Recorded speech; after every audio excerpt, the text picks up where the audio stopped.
Ladies and gentlemen, please rise for the Pledge of Allegiance. I pledge allegiance to the flag of the United States of America and to the republic for which it stands, one nation, under God, indivisible, with liberty and justice for all. You may now be seated.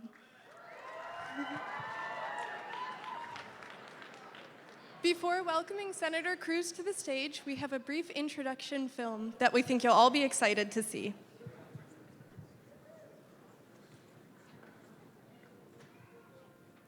Is Ted Cruz going to be Republican nominated? No, he's not. Elizabeth Warren has more of a chance of being elected president in 2016 than Ted Cruz does, and that includes the fact that he is running the choice.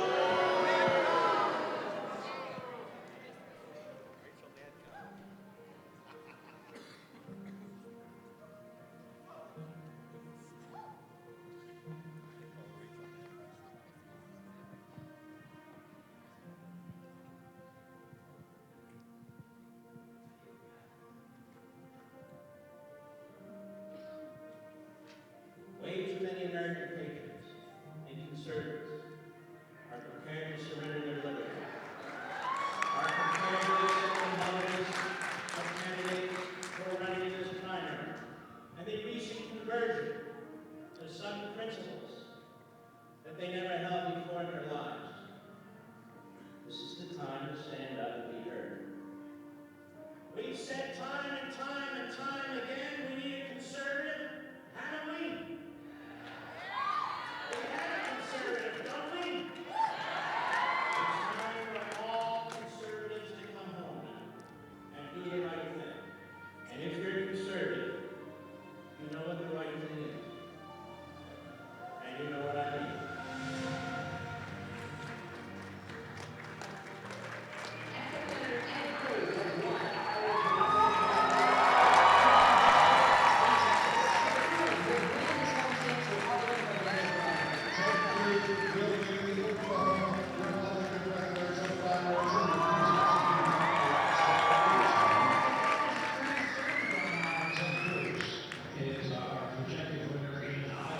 In Wyoming, Senator Ted Cruz winning 9 delegates tonight. Ted Cruz has just scored a big win in the main caucuses this fall.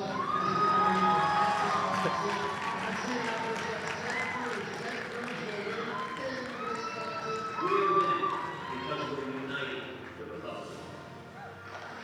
Rick Perry and Lindsey Graham, Jeb Bush, Carly Fiorina, Dr. Scott Walker, and Mike Lee, and Mark Lewis. We've got the full spectrum of the Republican Party coming together and united behind this campaign. Jobs, freedom, and security. That's what this next election is all about.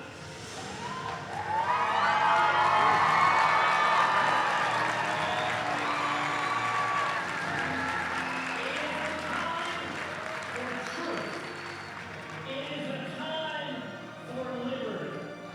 It is a time to reclaim the Constitution of the United States.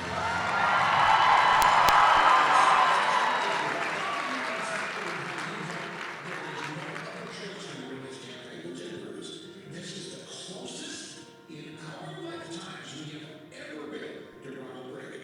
There's nobody closer.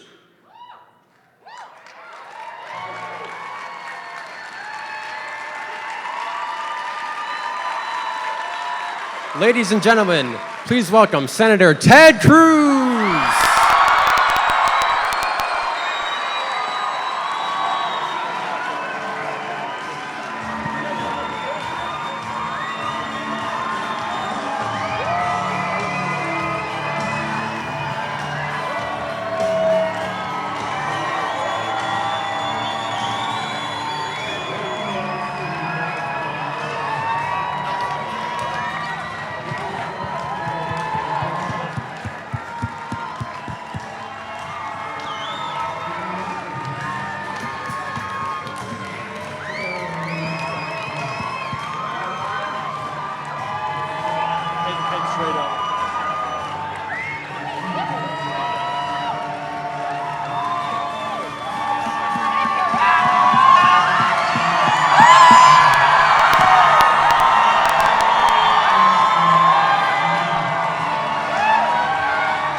second.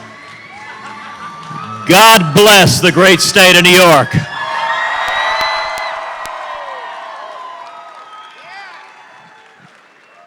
Jake and Gina, thank you so much for the terrific job you did. I am so glad to be here at MCC. Thank you for everyone coming out and joining us today.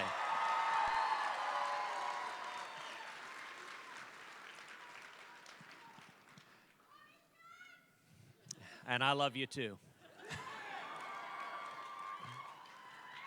You know, you can learn a lot about a word by looking to its roots. If you look at the roots of the word politics, there are two parts. Poly, meaning many, and ticks, meaning blood-sucking parasites. And that is a fairly accurate description of Washington, D.C. But you know, we're here tonight for something a lot more important than politics. We're here tonight because our country's in crisis. Because we're bankrupting our kids and grandkids. Because our constitutional rights are under assault. And because America has receded from leadership in the world. And I am here today with a word of hope and encouragement.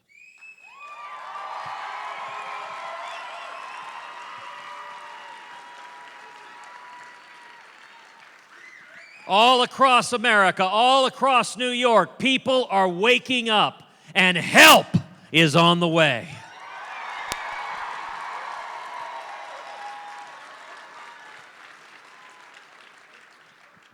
This next election is going to focus on three critical issues: jobs, freedom, and security.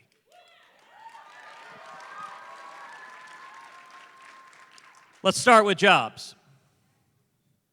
I want to talk to all the single moms who are here, who are working 1 and 2 part-time jobs, who've seen your hours forcibly reduced to 28 or 29 hours a week because Obamacare kicks in at 30 hours a week.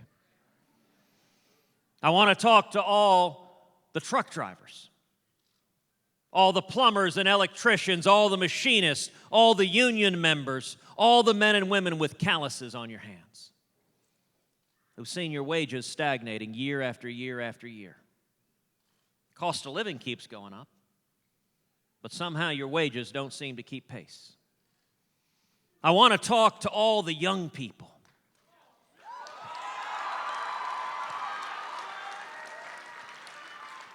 And let me give a word of caution to Hillary and Bernie. Take a look at all the young people.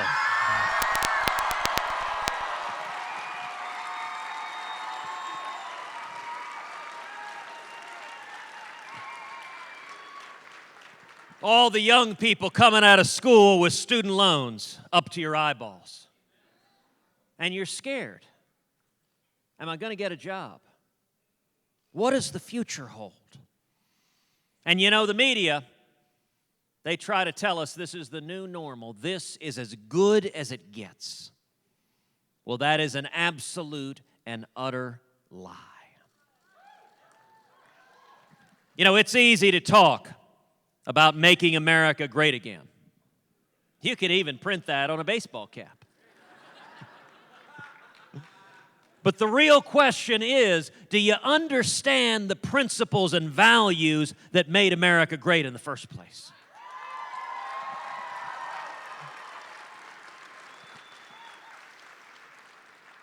The heart of our economy is not Washington, D.C. The heart of our economy is small businesses all across the United States of America.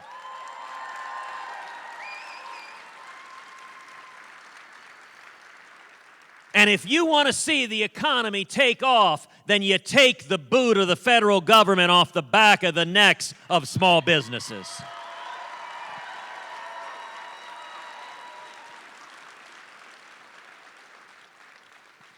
If I'm elected president, we will repeal every word of Obamacare.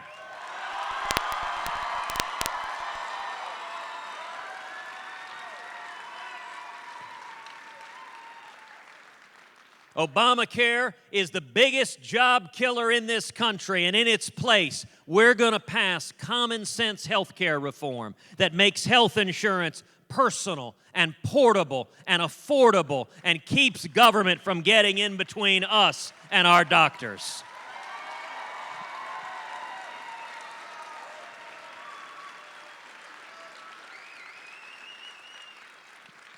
And we're going to pass a simple flat tax.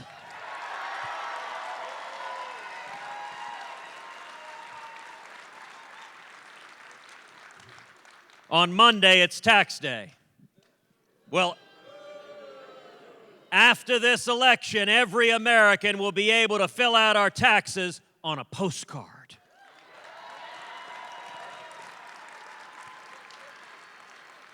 And when we do that, we should abolish the IRS.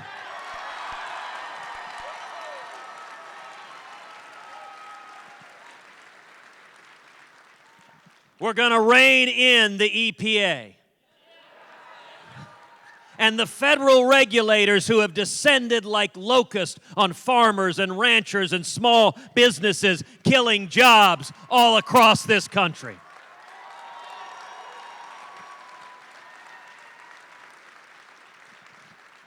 And we're going to stop amnesty and secure the borders and end sanctuary cities and end welfare benefits for those here illegally.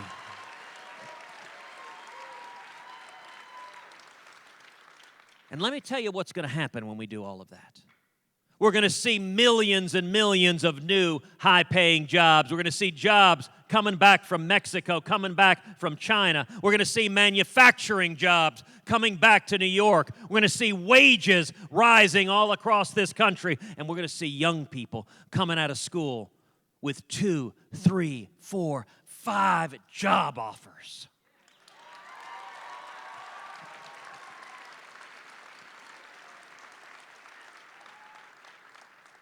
We'll see morning in America again.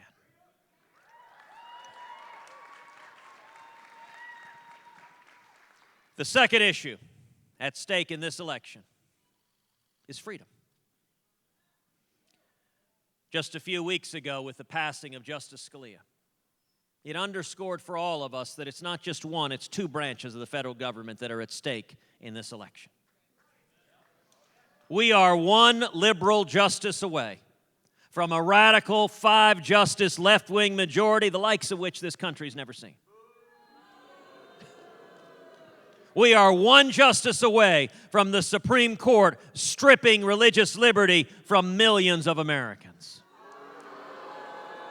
We are one justice away from the Supreme Court effectively erasing the Second Amendment from the Bill of Rights. And we are one justice away from the Supreme Court making us subject to the authority of the World Court and the United Nations and international law and giving up U.S. sovereignty.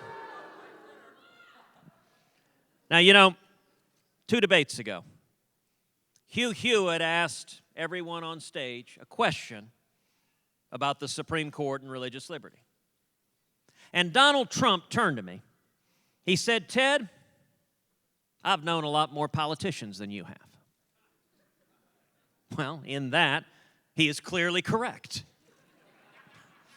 Donald Trump has been supporting liberal Democratic politicians for 40 years. I have no experience with that.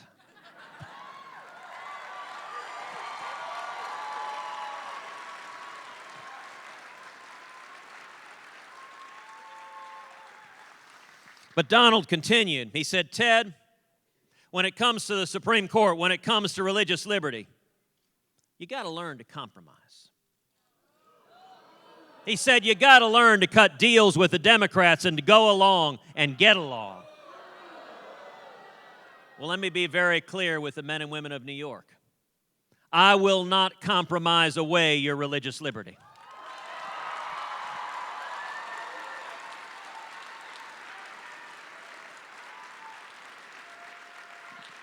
And I will not compromise away your Second Amendment right to keep and bear arms.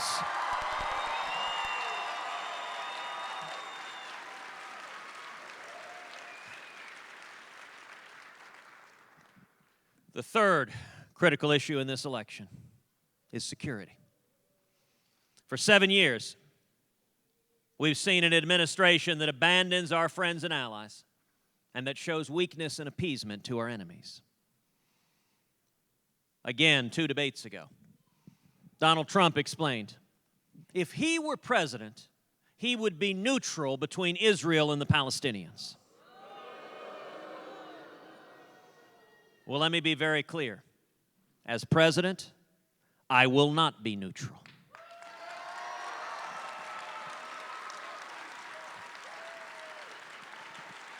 America will stand unapologetically with the nation of Israel.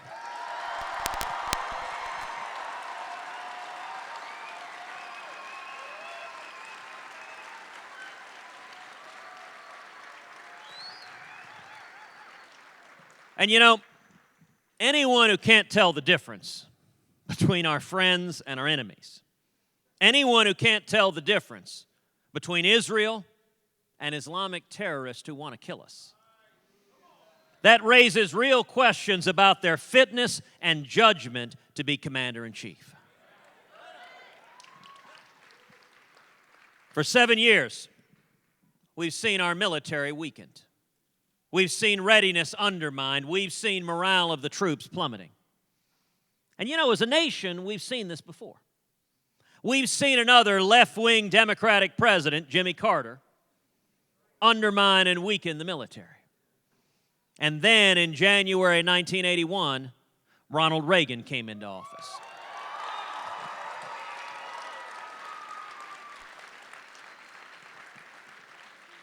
And what did Reagan do? Reagan cut taxes. He lifted regulations. Small businesses took off, millions of new jobs. It generated trillions in new revenue for the government. And Reagan used that revenue to rebuild the military. And we bankrupted the Soviet Union and won the Cold War.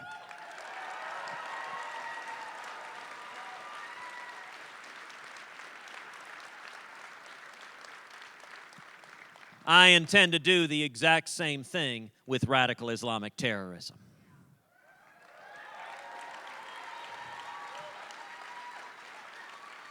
We're going to repeal Obamacare, pass a flat tax, rein in the regulators, stop amnesty, and we will see millions and millions of new high-paying jobs, wages rising all across America. That'll generate trillions in new revenue for the federal government, and we will use that revenue to rebuild our military so it remains the mightiest fighting force on the face of the planet.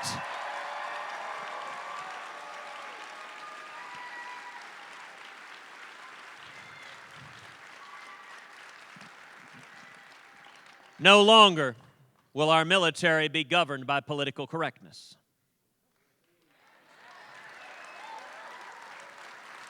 We'll have a commander-in-chief who stands up and says to the world, we will defeat radical Islamic terrorism.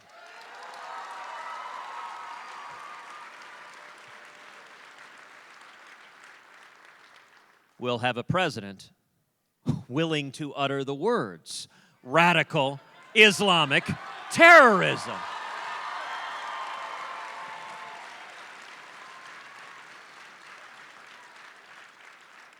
And one of the saddest things that we have seen over the last 7 years has been this president sending our fighting men and women into combat with rules of engagement so strict that their arms are tied behind their backs, that they cannot fight, they cannot win, they cannot defeat the enemy.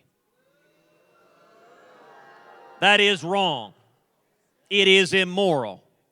And mark my words, in January 2017, it will end.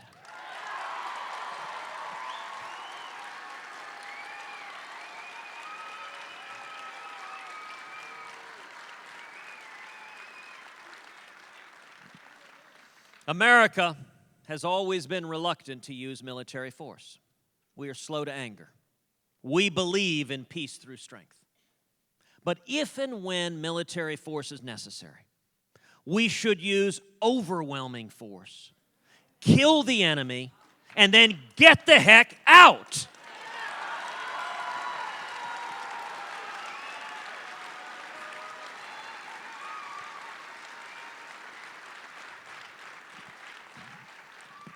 So let's talk a little politics.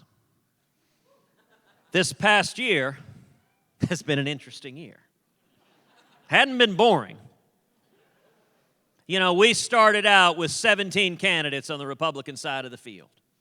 An amazingly diverse, young, talented, dynamic field. What a contrast with the Democrats. You know, the Democratic field consists of a wild-eyed socialist with ideas that are dangerous for America and the world. And Bernie Sanders.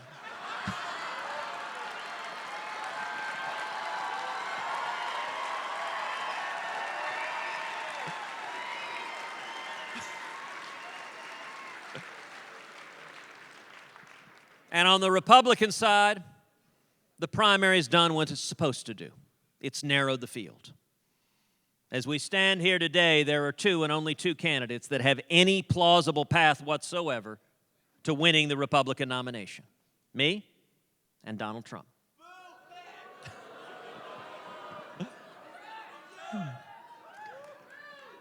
And what we're seeing happening all across the country is we're seeing Republicans coming together and uniting behind this campaign.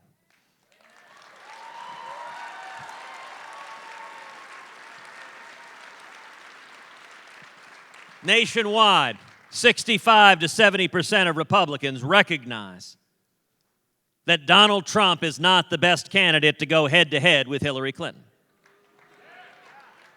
That if we nominate Donald Trump, Hillary wins, and she wins by double digits. And if Hillary becomes the next president, the consequences are catastrophic. We lose the Supreme Court for a generation. Our Bill of Rights are profoundly jeopardized. And our kids are buried in trillions more in debt while we remain stuck in the same economic stagnation of the last 7 years. We cannot afford that. And what we are seeing happening instead is Republicans coming together behind this campaign because Donald Trump loses to Hillary Clinton, and I beat Hillary Clinton in November.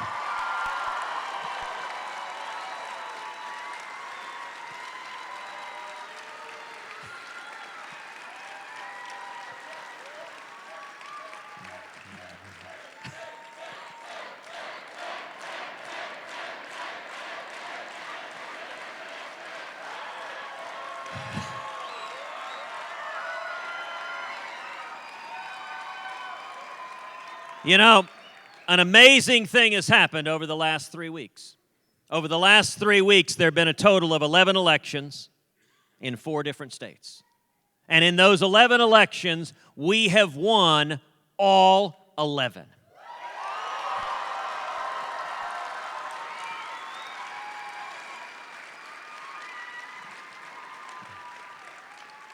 It started in the state of Utah 3 weeks ago where we won a landslide, 69% of the vote, winning every single delegate out of Utah.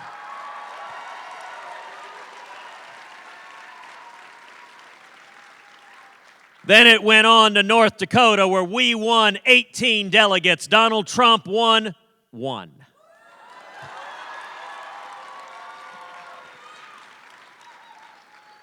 Then it went to Wisconsin.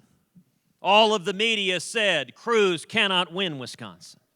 They said Wisconsin is the perfect state for Donald Trump. It's an upper Midwest state. It's an industrial state. Doesn't have a terribly large evangelical population. It's primarily blue-collar, working class. The day before the election, Donald Trump in Wisconsin promised he would win, quote, a big victory. The next day, we saw yet another landslide victory with 48% of the vote.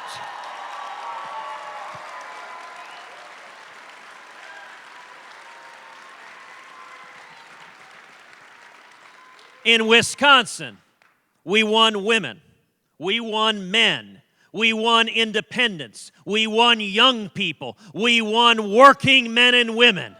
That's the coalition we need to win the general election.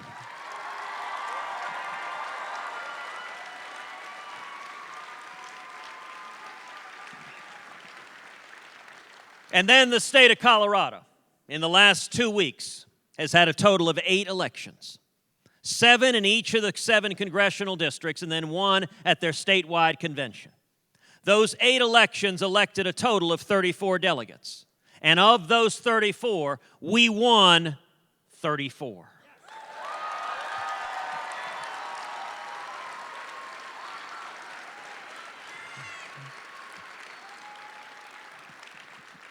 Tonight, when I'm done here, I'm getting on a plane and flying to the state of Wyoming.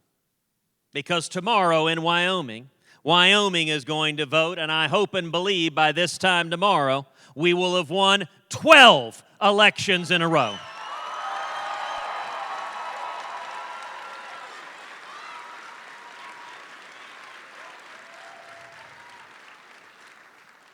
Whether we win is dependent on one question. Can we continue to unite the party? You know, we started with 17 candidates. Of those 17, 5 have endorsed our campaign.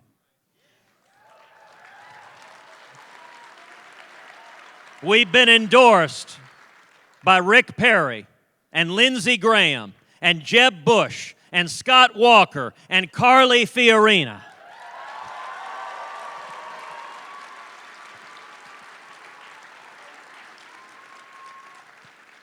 And when you throw into the mix Mike Lee and Mark Levin and Glenn Beck,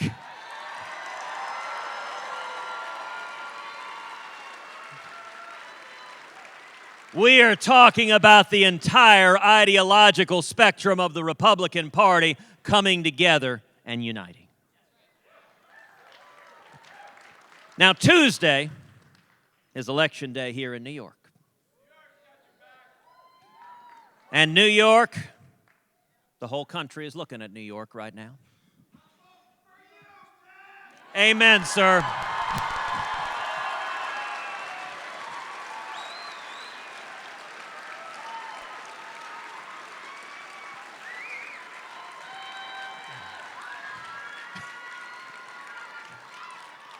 And I'm going to ask you even to do one better.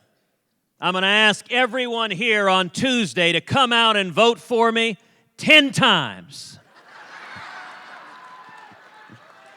Now look, we're not Democrats. I'm not suggesting voter fraud. But if every one of you picks up the phone and gets 9 other people to vote, you will have voted 10 times.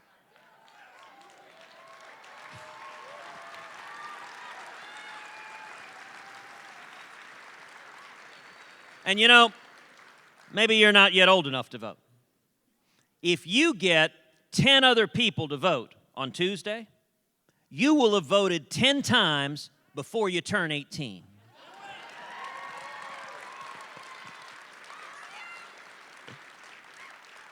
That's how we win.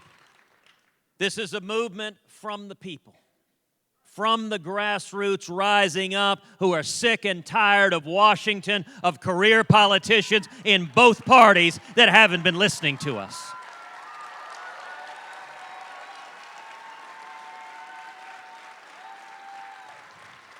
We want to see jobs back. We want to protect our freedom, and we want to be safe and secure in our homes and in our nation.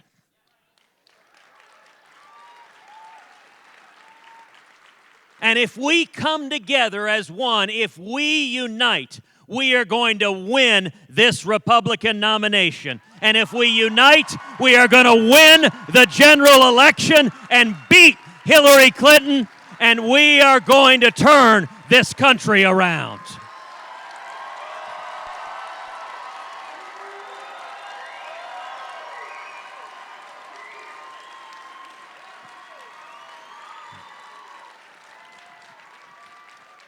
It took Jimmy Carter to give us Ronald Reagan. And I am convinced the most long-lasting legacy of Barack Obama is going to be a new generation of leaders in the Republican Party who stand and fight for liberty, who stand and fight for the Constitution, and who stand and fight for the Judeo-Christian values that built this great nation. Thank you, and God bless you.